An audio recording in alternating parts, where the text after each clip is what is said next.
invitation, Mr. 그 방중 초청을 받았는데 중국에서 만약 It was sort of meant jokingly, but if you want, you can. 대통령하고 같이 가면 좋겠습니다. I would like to go together with President. Do I accept? He doesn't accept. If you want to go, I'm going to get special permission. I'm sure you can go. But we're going to have a great relationship with China. I mean, it's happening. You see it. It's happening. They have some cards. We have incredible cards, but I don't want to play those cards. That would, if I played those cards, that would destroy China. I'm not going to play those cards. Mr. President, when you met with Russian President Vladimir Putin, how soon did he say that he wanted to sit down with Ukrainian President Zelensky? Russia, as of now, says there's no meeting on the books and no agenda is set. Well, that's going to be up to them. It takes two to tango. I always say it. And they should meet, I think, before I have a meeting and probably close the deal. But I think it's appropriate they meet. They do not exactly get along well, as you can understand. And I'm sure it's a meeting that perhaps he didn't like, but he wasn't happy about coming to the United States either. That was a big concession, and I appreciate the fact that he did. You know, I've always had a very good relationship despite a fake Russia haunt that we had. But we've always had a great relationship, very good relationship, strong relationship with Russia. That's a good thing, not a bad thing, by the way. That's a very good thing. And it's good to get along with Kim Jong-un, and it's good to get along with everybody, including President Lee.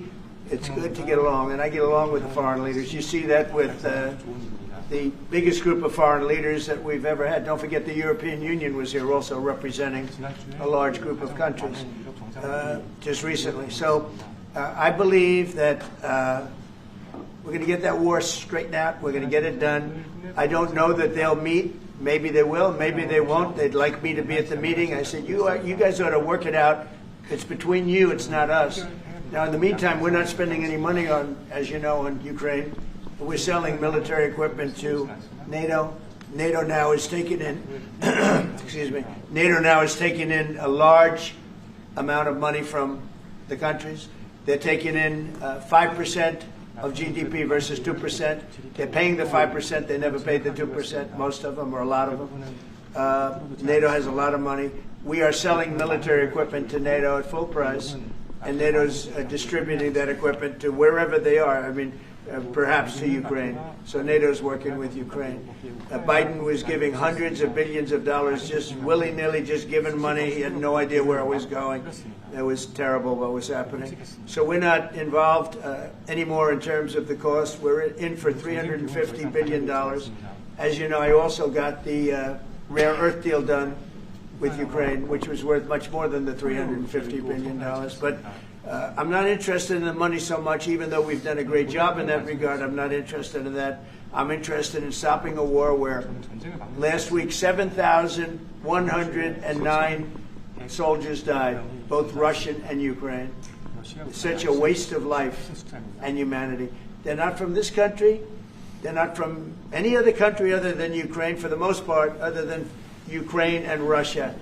But it's a very important thing to me to stop it.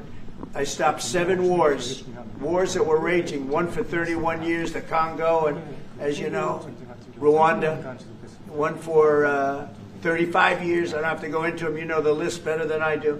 But we stopped a lot of wars, including, you think about it, India and Pakistan, which was probably 2 weeks away from being a nuclear war. They were shooting down airplanes all over the place. So I'm very proud of that. I thought this would be, in many ways, the easiest way. I have a very good relationship with Putin. I thought it would be the easiest one to stop, and it's really not. It's very complex. It's very personal from their standpoint. There's tremendous dislike personally between the two men, and we're going to have to straighten that out. But I would like to see them meet first. They'd like me to be there. I may be there. I may not. I'll see. But I wanted them to work out their differences first, because it is ultimately between them. And when that happens, I think we'll get an end. Mr. President, maybe they meet, maybe they don't. How long are you willing to let this play out? And if they don't meet, will there be consequences, and how soon for Russia? Yeah, there could be very big consequences, but we'll see what happens. There might be very big consequences, because this is something that has to end. This war would have never taken place, and for 4 years it didn't take place. But if I were president, this war would have never taken place. There has not been a war like this since the Second World War. This is the biggest thing that's happened in terms of warfare, wars, It's a whole new form of fighting. It's a drone fighting. It's a drone war. No, a drone war never existed before.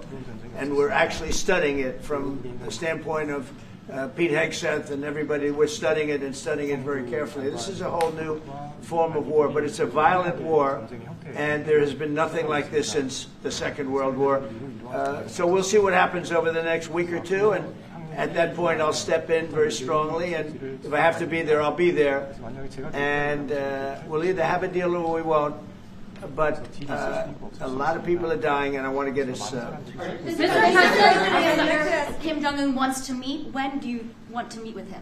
With who? You said the North Korean leader wants to meet. How soon would you? Yeah, we want to have a meeting. I like to have a meeting. I got along great with him. You know, you were there. We even had a press conference. He had his first press conference. Kim Jong-un had a press conference. This was a little different press conference.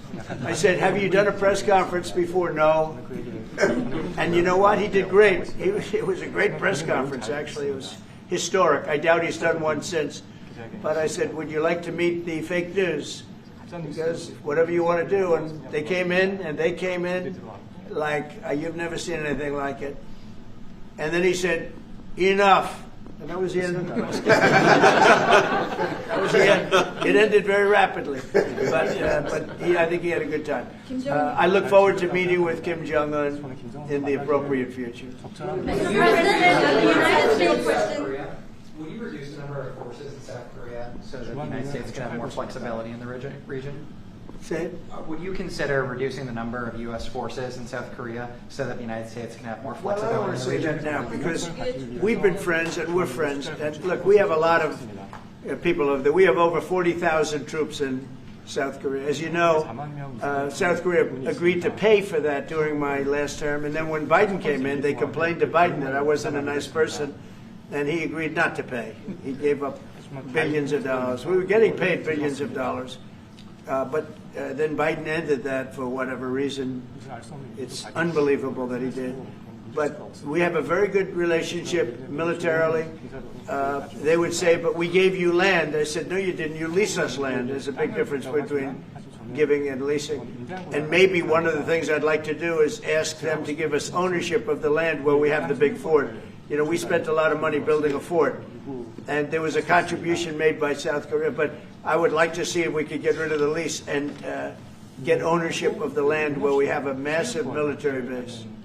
Okay? Mr. President, how are you? Thank you, Mr. President. How are you planning to make? I also want to ask this question to Mr. President. Who are you with? I'm Song Mi-jin. I am from South Korea's Arirang TV. Good. Thank you so much.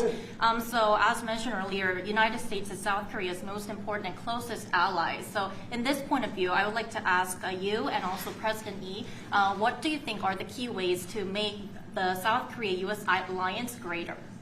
Well, I think it's great now. I feel very warmly toward South Korea. I will tell you that I have a lot of people in business that I deal with that are from South Korea. They love Trump because they feel I've saved. I think you would have had a nuclear war if I weren't. I think you would have had a nuclear war, North Korea and South Korea. I think it would have been a disaster.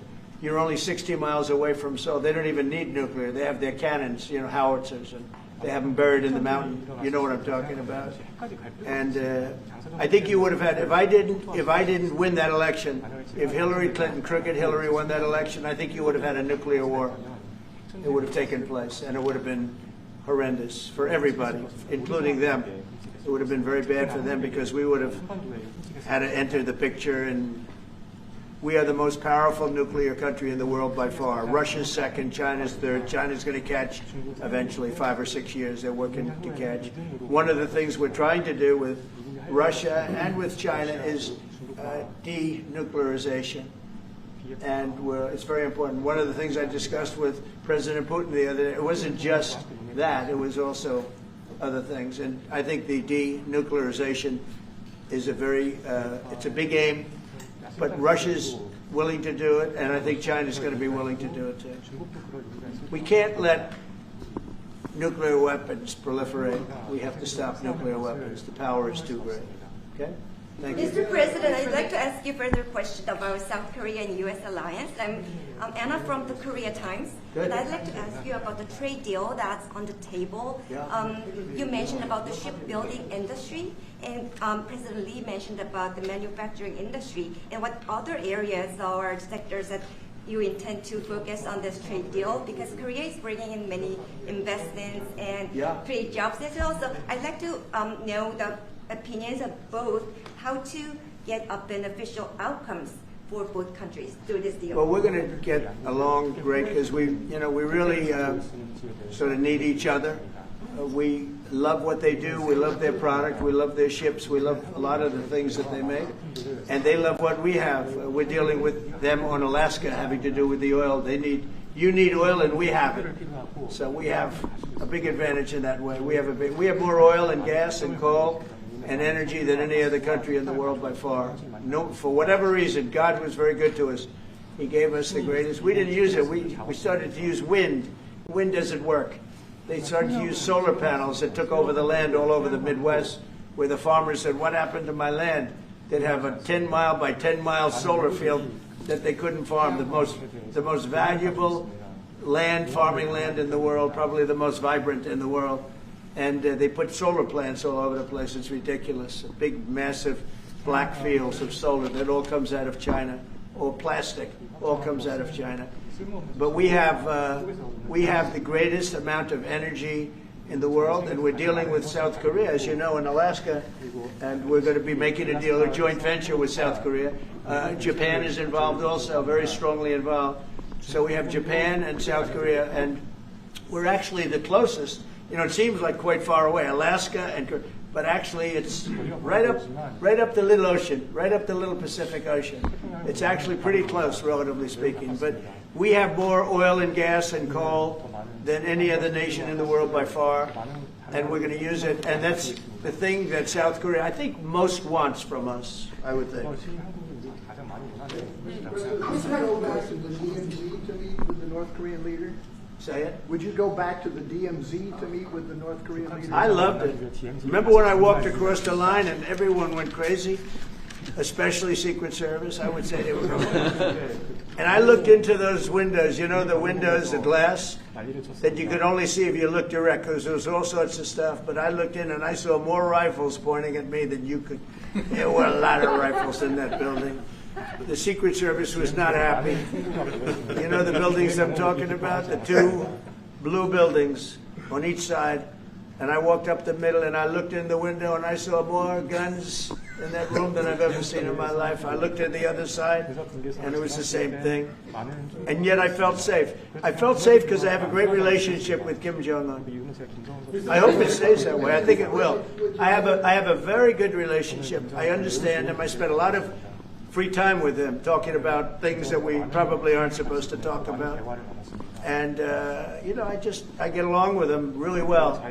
I think he has a country of great potential, tremendous potential. Is it possible to meet him this year or maybe next year? Well, I'm meeting a lot of people. I mean, it's hard to say that, but I'd like to meet him this year. President Xi would like me to come to China.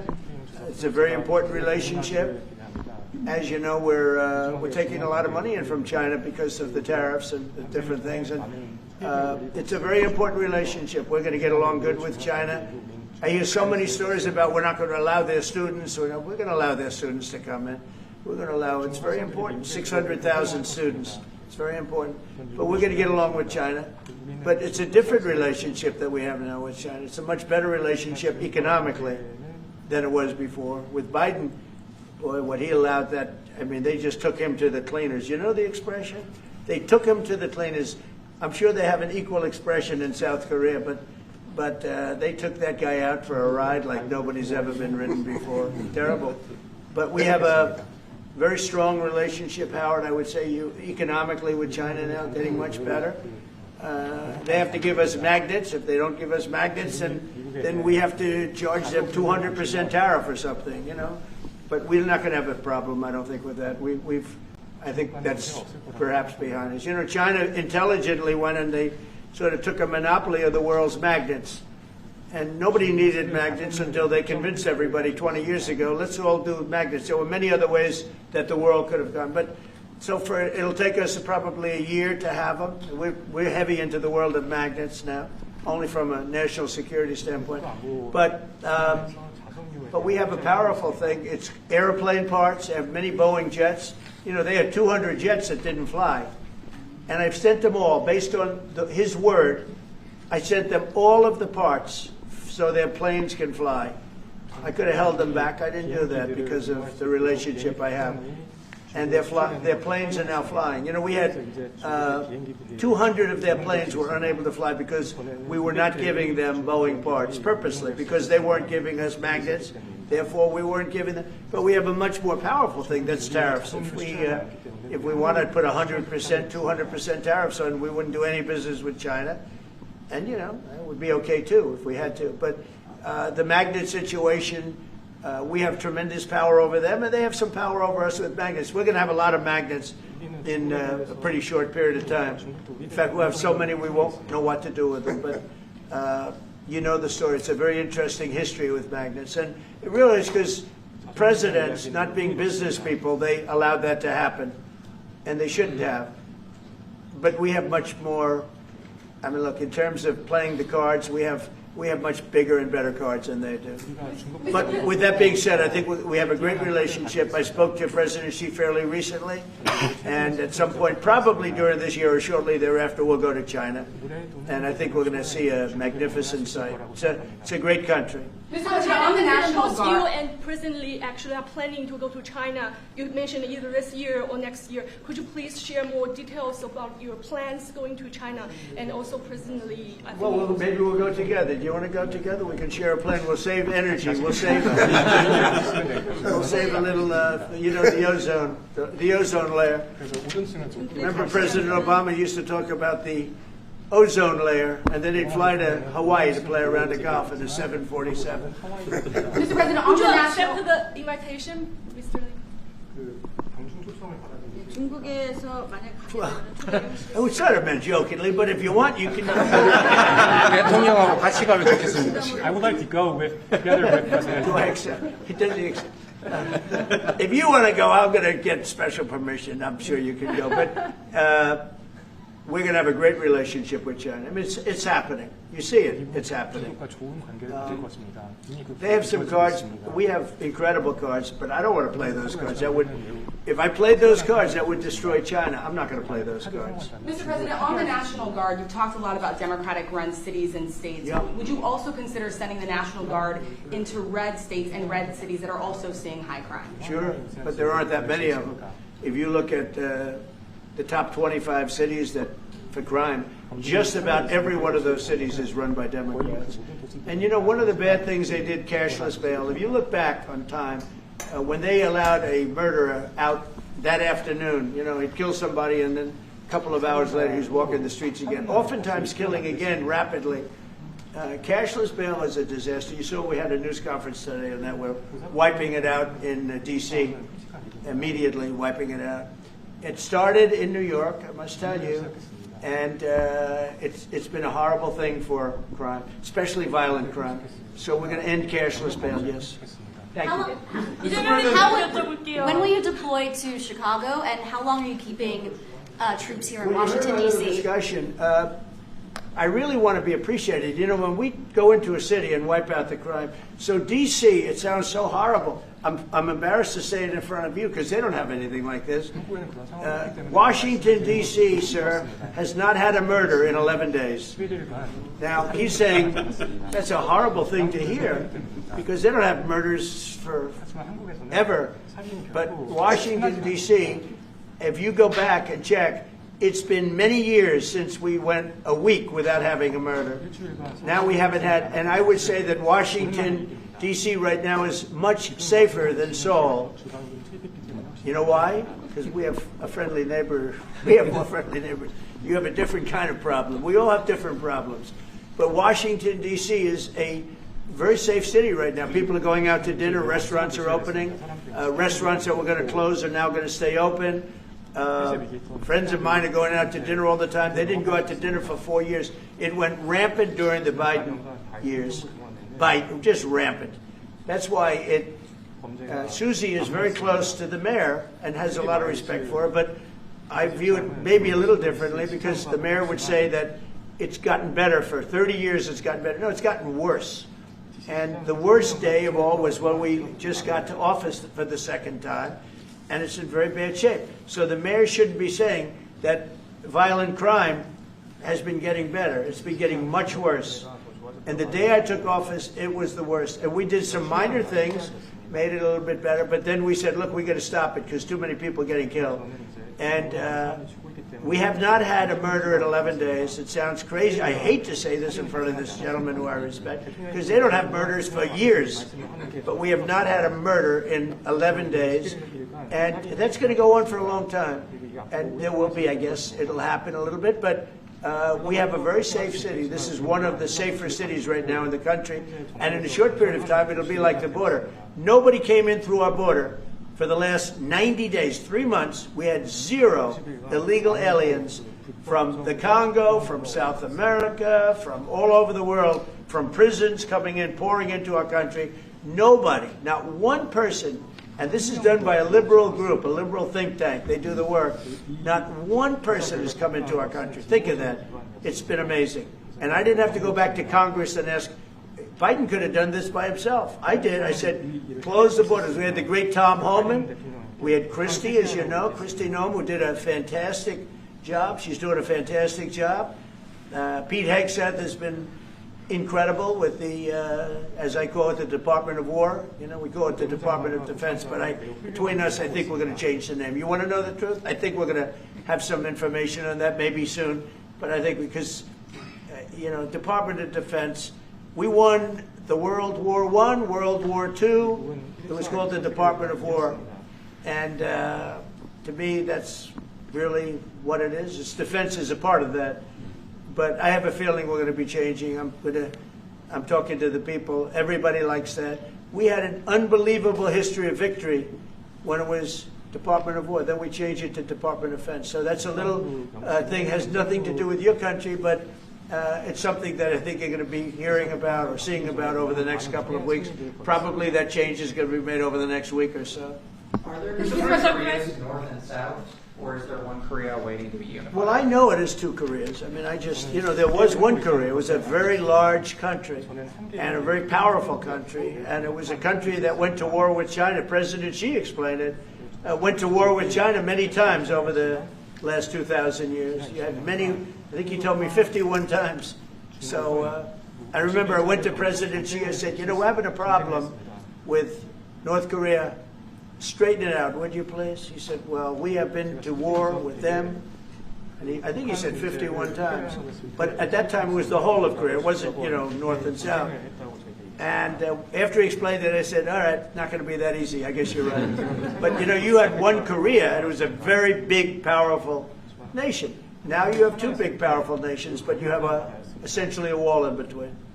Mr. President, can you elaborate comments, the post and comments you made on South Korea early this morning, like raids on churches, going into U.S. military base, purge, revolution. How do you think about it? 이재명 대통령께도 질문드리겠는데요. 저희가 이제 빛의 혁명이나 이게 내란 사태 극복하는 과정에서 이런 문제들이 좀 Right, I heard from Intel. 그 부분 설명해 주시면. I heard from Intel that there was a raid on churches. We're going to talk about that later. I haven't spoken about it yet, but when we meet, and you know that would be too bad if that's the case. But I did hear that from Intel that there was a raid on churches, closing some churches. So we'll talk about that later. I could ask you now if you want. Mr. President, what conversation? Wait a minute, please. If you'd like, because it didn't sound to me like South Korea. 간단하게 말씀을 드리면 지금 대한민국은 아시는 것처럼 친위 쿠데타로 인한 혼란이 이제 극복된 지 얼마 안 된 상태고 그 내란 상황에 대한 국회가 임명하는 국회가 주도하는 특검에 의해서 사실 조사가 진행 중입니다.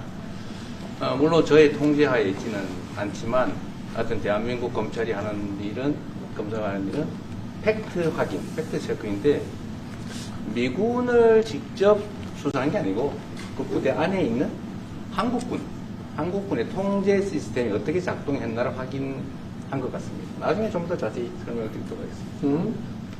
So it hasn't been long since Korea has overcame the political turmoil following the self coup by the former president. Currently, there is a fact-finding investigation by a special prosecutor that was appointed by the National Assembly. And this special prosecutor... Is his name Deranged Jack Smith, by any chance? They took him from our country. They put Deranged Jack. He's a deranged, sick individual. But go ahead. Go ahead, please. I'm only kidding. Maybe I'm not. And that special prosecutor is not under my control. And so the special prosecutor is conducting a fact-finding investigation. And I would like to explain about what you said about U.S. bases. They did not conduct a search and seizure of American bases, but they looked into the chain of command and the control system of the Korean military. Right. And I would be happy to That's okay. explain about this more in detail I'm sure it's during our lunch meeting. I am sure it's a misunderstanding, but you know there is a rumor going around about churches raiding churches. So we'll talk. I'm sure that's going to be worked out fine. Yeah, please go ahead. Mr. President, what conversations have you had with Israeli Prime Minister Benjamin Netanyahu about what is going on in Gaza? There was a UN-backed report that said there was a famine in Gaza. Based on what you know and what you've been briefed on, do you agree with that? So, I mean, I deal with Bibi Netanyahu quite a bit, and we had great success, obviously, in Iran. We knocked out their nuclear threat. That would have been a horror show having them have a nuclear weapon. They would have used it, too. We did very well there. Right now, they're talking about Gaza City. There's always talking about something. At some point, it's going to get settled. And I'm saying you better get it settled soon. You have to get it settled soon. And that means, you know, nobody can forget October 7th. People forget October 7th. That was one of the most brutal. I've seen some terrible things, some brutal things. That was about as bad as it gets. And nobody can forget that. With that being said, it's got to get over with. It's got to get over with because between the hunger and all of the other problems, worse than hunger, death, pure death, people being killed. And, you know, I'm the one that brought back the hostages, and I did it with that gentleman right there, Steve Witkoff, and with Marco. All of us, the whole team, we worked together. Even the trade people worked on it with us. And we brought back a lot of the hostages. Now we're left with, would you say 20, Steve, or would you say it's less than 20? I hope it's 20. He hopes it's 20 because some could be dead. That's what he means, I assume. Yes. So we have 20, but there's rumors that some could be dead. It's a terrible situation over there. Terrible, terrible situation. But it's coming to a head. It's coming to an end. We are sending, you know, we sent $60 million of food over there just recently. And I don't even know if people know it. We distributed ourselves. We're giving a lot of food, spending a lot of money on food, getting it over there. We have a lot of food. We have a lot of oil, and we have the greatest farmers in the world. So we have a lot of food, but we're sending a lot of it over to Gaza, and we're feeding a lot of people. But with all of that being said, it's a lot of people to feed. And I think that we will have, I think within the next 2 to 3 weeks, you're going to have pretty good conclusive a conclusive ending. It's a hard thing to say because they've been fighting for thousands of years. If you want to know, that's been a hotbed forever. But I think we're doing a very good job. But it does have to end. But people can't forget October 7th either. Do you plan to attend APEC summit to be held in Korea? A summit in South Korea? Yes, South yeah, Korea in to. November. I'd love to. Last time I spoke in front of your parliament, and I love doing that. Beautiful respect they had for our country, and a beautiful room. I remember how beautiful it was, and I enjoyed doing it. No, I could see going. I think I'm going for a trade meeting to South Korea pretty soon. You're hosting a trade meeting. So I can sneak away from that trade meeting and we'll go and do something for the president if he'd like me to do that, okay? But so we'll be going there fairly soon. You know about that? If you attend, then it's a good chance to meet up Kim Jong-un again, or maybe Xi Jinping. Then how do you think of it? You mean set them up together? Yes. That'd be interesting. We'll arrange a meeting between you and Kim Jong-un. Would you like that? That's a very tough question right now. I don't know where that question is leading. Anyway, look, I get along great with Kim Jong-un, and if whatever I can do, having to do with South Korea and getting people together, you should get together, right? Mr. President? Yes, ma'am. Yes. Smile. Yeah. All right. And then she'll turn out to be the worst one in the room. Can I ask about Masca project? Masca project. Yeah. Oh yeah, sure. Yeah. We're going to do that. Yeah. I think we're going to do that very strongly. We're going to have a big, within a period of, it takes a while. That's a hard one to start. Some companies you can start easily. Shipbuilding's a tough one to start, but we'll be doing that. Now, with that being said, we make the best submarines anywhere in the world. We make submarines. We're 25 years ahead of anybody else in submarines. So we do that. We do that. But we really gave up the shipbuilding industry foolishly many years ago. But we're gonna start it up again. We're gonna be making our own ships again soon. Okay, how about one or two more? Mr. President, have you been briefed on the search of John Bolton's home and office from Friday? Have you been briefed on that? I have not been briefed. No, I read it just like you did. I was never a fan of his. I thought he was stupid. I thought he was, a guy that only wanted to go into war. He liked killing people. I thought he was essentially a bad guy, but I'm not involved in that. No, you'd have to ask Pam Bondi about that. Are more raids like that coming, sir?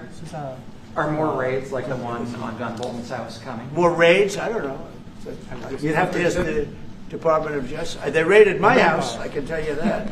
They did a big raid on my house. They took away everything that wasn't pinned down, and they took away some of that too. No, they raided Mar-a-Lago. They started that. These were bad people that we had in our government before. They raided Mar-a-Lago. They went into my wife's area. They went into my son's area, my young son. And what they did was a disgrace. But how did it work out? I see. We're in the overall. I guess it didn't work out too well for them, did it? They are bad people. They're sick. They're sick people.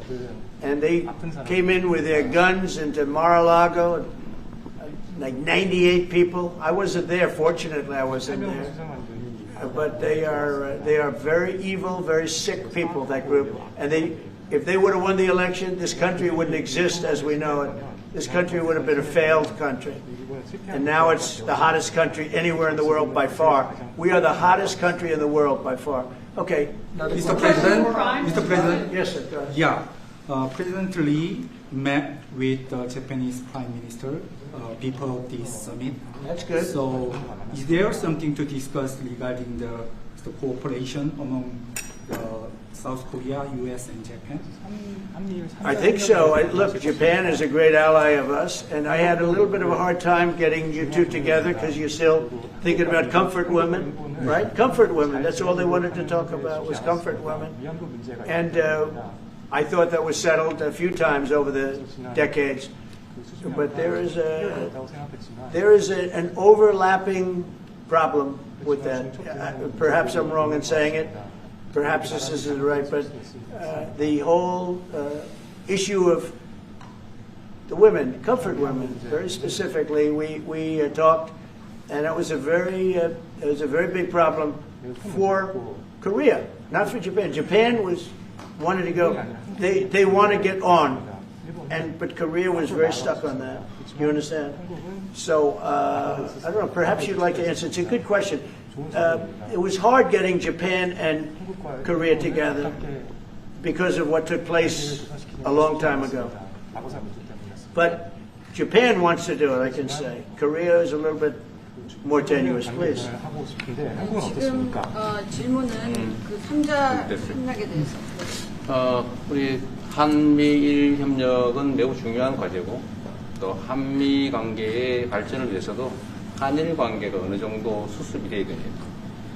Trilateral cooperation among Korea, the U.S., and Japan is very important, and better Korea-Japan relations is also important for the Korea-U.S. relationship as well. 그래서 대통령께서 한미일 협력을 매우 중시하고 계시기 때문에 제가 대통령을 뵙기 전에 미리 일본과 만나서 대통령께서 걱정하실 문제를 다 미리 정리했다 이렇게 생각해 주시면 좋겠습니다.